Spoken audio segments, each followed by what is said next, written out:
Hello বন্ধুরা, শুভ দুপুর।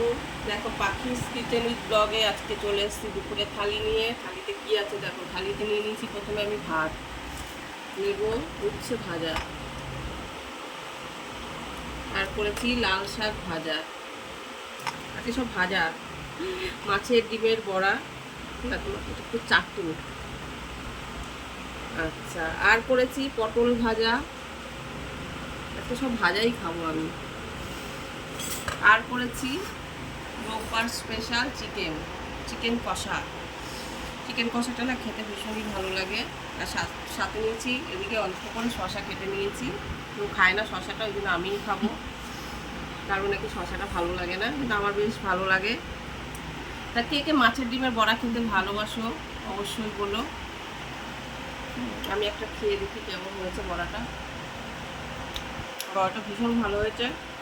তো আমার মতো মাছের ডিমের বড়া খেতে ভালোবাসো আমাকে কিন্তু অবশ্যই জানাবে, হ্যাঁ। আর কে কে উচ্ছে ভাজা এরকমভাবে কুচিয়ে ভাজলে ভালো খাও সেটাও আমায় বলো। লাল শাক তো সবাই ভালো খায়, জানা কথা। তা আজকে আমার এই থালি কার কার পছন্দ অবশ্যই আমাকে জানিও। টাটা।